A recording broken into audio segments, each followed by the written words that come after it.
really the worst part about Iraq for me was when I got back to the States. I was looking at some shoes, got caught up in a pair of shoes. I turned around and my boys from the Corps are gone. So I like walk out of the store, I'm trying to find them, and then I'm in like patrol mode where I'm walking, turning around, walking, turning around, walking, turning around, because I got no idea who's behind me. Can't trust anybody. I'm just trying to find one of my boys. They're super smart. Don't ever underestimate the enemy. Like you start doing that and you're dead. You were basically doing a lot of humanitarian stuff over there. Were you doing any patrolling? Yeah, we did patrols daily. Through Ramadi? Yep. How was that in 2006-07? Was that like sketchy? So that was 2007-08. 2007-08, okay. 2007-08 was when I was there. And that was like IEDs and pop shots. Mostly IEDs and pop shots? Yeah, and they were really going after each other. The Iraqi army and police, they were trying to go after each other. They weren't really for us. Yeah. So, I mean, the sketchiest part about it was they were also with us on patrol. And again, friends with the enemy, right? Yeah. Really, the worst part about Iraq for me was when I got back to the States,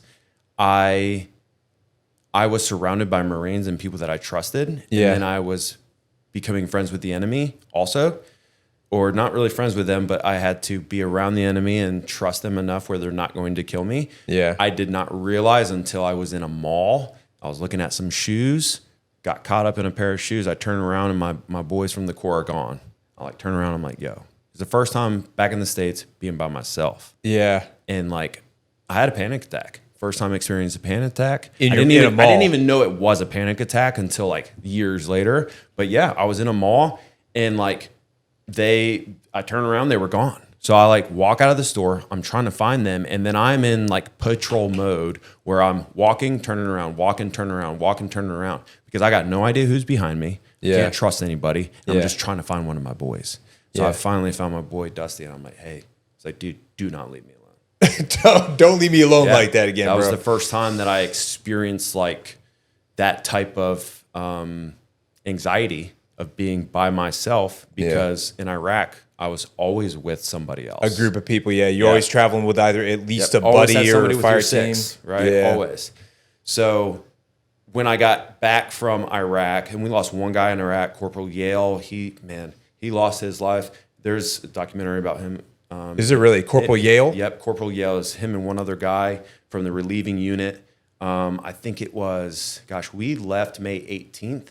I think it was April 22nd is when it happened. There was a female driving a dump truck with over 2,000 pounds of explosives in it. Jesus And Christ. tried to get through the barracks or the compound. She's trying to get through was there like a entry control point? Yes, entry control point, thank you. Yeah. Trying to get through that, trying to get her to stop, couldn't stop. And then Corporal Yale and the other guy from our relieving unit lit her up, dude. Saved hundreds of lives. Truck smashed. It blew up. 2,000-pound bomb. And Jesus. him and the other guy lost his life. Saved hundreds of lives. Yeah. Saved a bunch of people. I remember because I was not even close to where they were. I was in Ramadi at the same time. I was at my forward operating base over by Euphrates River. Yeah. And I remember feeling the impact of it. Like in your guts. Like miles away. Yeah. That's like that's like when I was in a course in Okinawa at one point, and like we would hear people were firing smalls outside, and you can feel it in your guts. That's why I specialized. from miles away. And that's just a small. That's not even like a 2,000-pound improvised vehicle borne IED. Like that. And so you felt that when it went off. Yeah, and I was not even close to it. Yeah. So I didn't know what happened. We had no idea until later. Were you guys scrambling to figure out what would just happen? Well, I mean, we were at the very end of our deployment. That's always and I wasn't when even happens. close. I was not even close. So that's why it happens though, is because it's relieving units. Yeah. Right? Because relieving units, hey, we've been here for 7 months. Yeah. We know what's up. Yeah, you know the baseline. So now we've got these brand new people coming in. Now we're training them to be able to do what we've been doing for 7 months. There is going to be people who are brand new, who've never been combat before. They're boots, right? It's the first time they've ever been in this situation, so they have no idea what's going on. Yeah. So that's why ISIS or terrorists or whoever, whatever type of group is going to come after you. Yeah. Same thing happened in Afghanistan.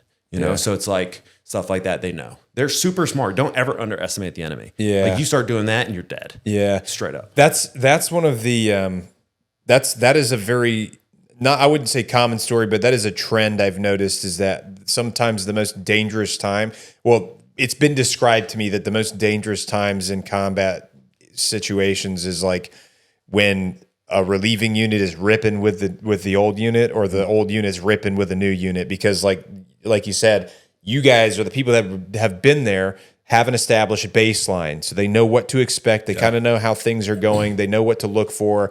They know what the anomalies look like, whereas the new guys that come in don't know what the anomalies look like. They don't know necessarily what the baseline is, and they have to figure that out. And I've heard a bunch of stories of, it's always like right on the tail end or in the beginning. That's always when like the most crazy stuff happens, and then it's like a bunch of boredom in the between. At that point. Yeah. And that's why.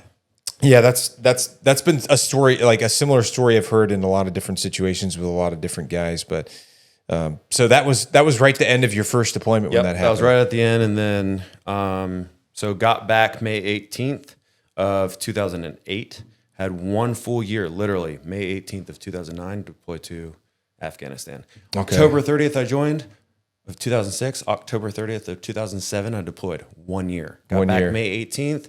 1 year later to the day. So you did a 12-month workup, basically. Yep. Both times. And during that 12-month workup, did you guys go to Bridgeport, or did you go to ITX, or did you do Mojave Viper? Viper. You did the Mojave Viper. We went to Cali out there, and for both of them. Okay. I know they renamed it. So the reason I know that it's called Mojave Viper is just because of the old heads that were around us. CAX. CAX, yeah, CAX.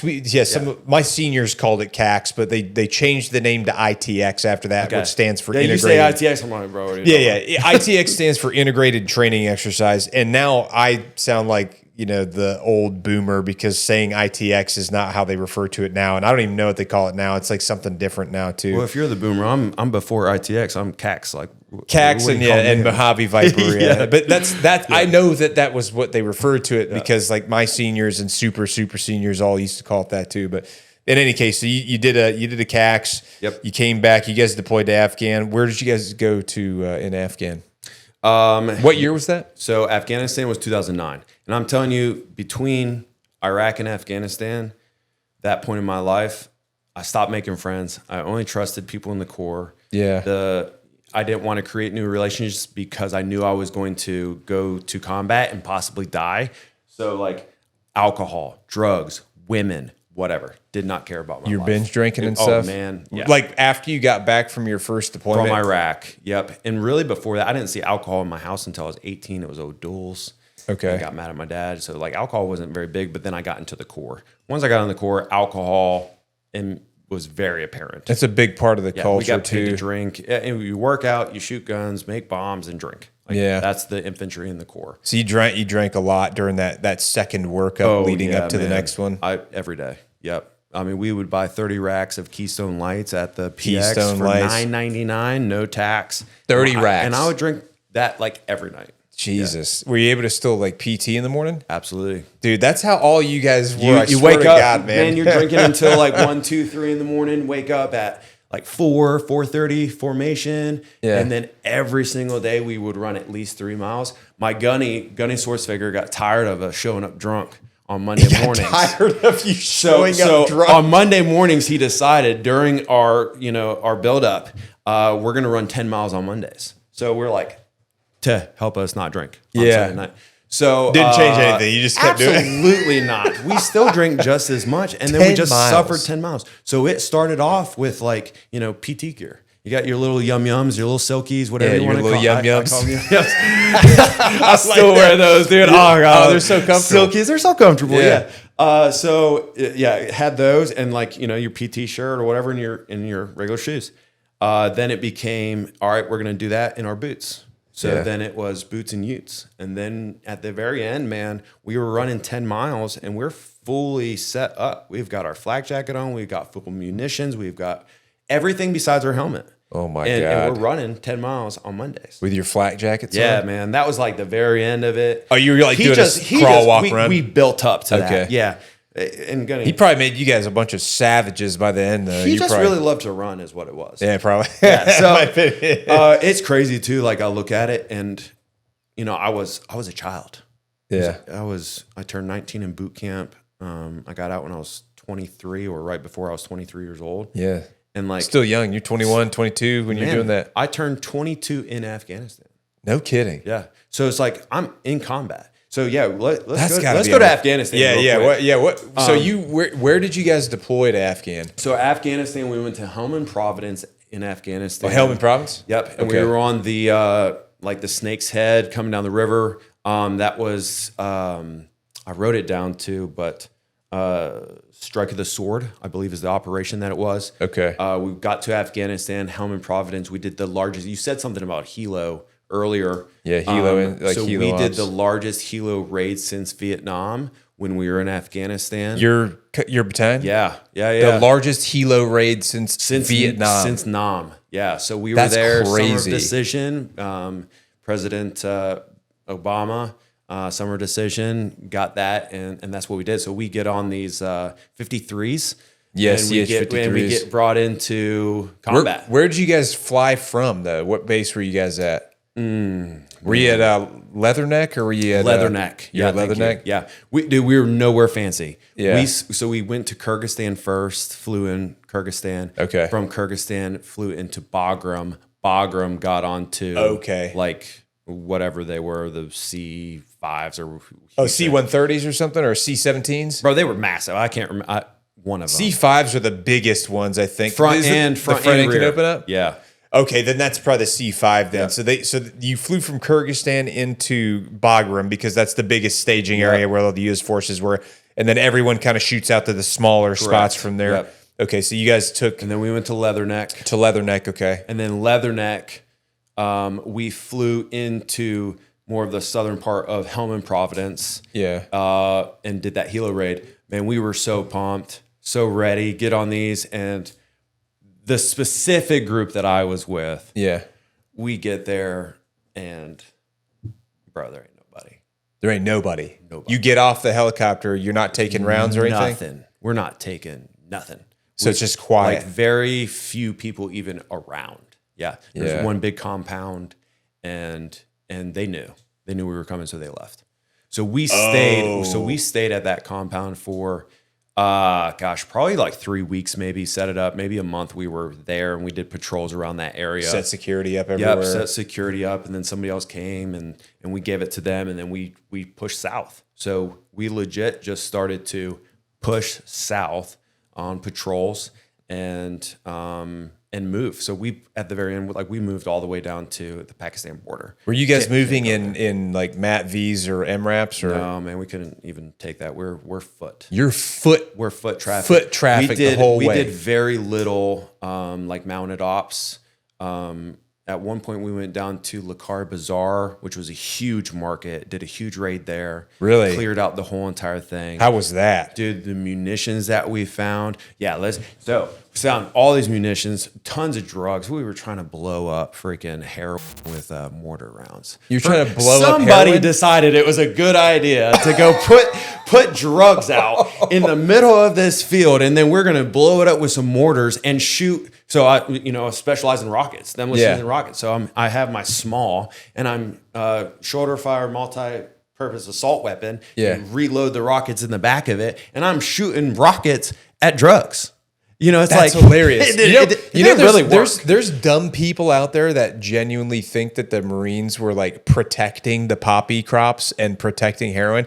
I like the fact that you're like sharing. No, actually, we were shooting rockets. I also at heroin, remember bro. one time, like my freaking officer, like this guy was walking in, he had a bag of black tar heroin.